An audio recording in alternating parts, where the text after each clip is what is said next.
Hey, I'm Patrick Campbell, the Chief Strategy Officer over at Paddle, founder of ProfitWell. Just gave a talk at Saastock, Barcelona. Here's a summary of what we talked about. First thing we talked about is we looked at a bunch of market data, and the market data is really important because we have access to 37,000 subscription and SaaS companies. We're able to study their financial data in aggregate. And what the data shows is, unfortunately, we are in a bit of a downturn. Now, is it a big recession? We'll know that in a few months because economists only make predictions in the past. But what we can tell you is that B2B growth is slowing a bit. It's not going to zero, it's not flat, but it's slowing a bit, mainly because people are not buying as much software as they once were 6 to 12 months ago. And also they're churning more because everyone's looking at their P&Ls and they're going, oh my gosh, we need to get rid of this, or should we get rid of this? Everyone's getting a little tighter in terms of how they think about their business. So here's what you should do with that information. Here's some tactical advice that you should go after. First, you want to make sure you keep growing. And when you keep growing, I know it's easy to say and very hard to do, you have to make sure you target your existing customers. In every single downturn, every single recession that we have data for, some of that data goes back to 2001, customers won't necessarily buy new products, but they will not only keep, but expand their relationship with their existing products that they've bought, their existing vendors. How do you take advantage of that? Multi-products. If you had a product you were going to release later in the year, try to pull that up to earlier in the year.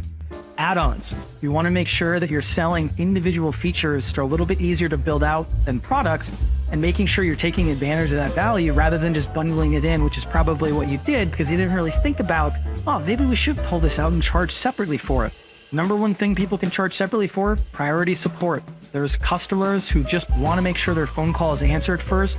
People are willing to pay about 10% of your list price for that. And again, it's pure margin. Other things you can do, actually raise prices in this environment. I know that sounds really, really scary, but at the end of the day, people have chosen you after we've gone through those cuts.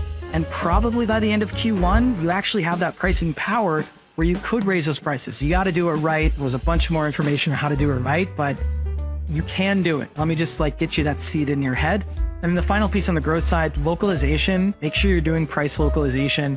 Markets are going to be a little bit different with downturns. Some markets are going to be totally fine. Go after those particular markets with pricing specific to those markets. On the operations side, when it comes to handling a downturn or a recession, make sure you shore up your churn as much as possible. Cancellation flows.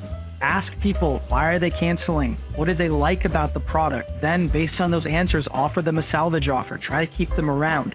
The proper cancellation flows can reduce cancellations by about 10 to 25%. Go after your monthly customers, get them to upgrade to annual. Again, if they chose you by the end of Q1, that means you have a little bit of a power there and they still might be looking for a little bit of a discount. And then ultimately, make sure you realize whoever holds on to the most users and customers at the end of this wins. That not only means from making sure you're retaining those users, but doing things like freemium, doing things like more content, doing things like more community in order to hold on to those leads who might not purchase right now. But all of a sudden, as things start to recover, you want to be the one they think of top of mind to basically get converted. That's what I would do in a downturn.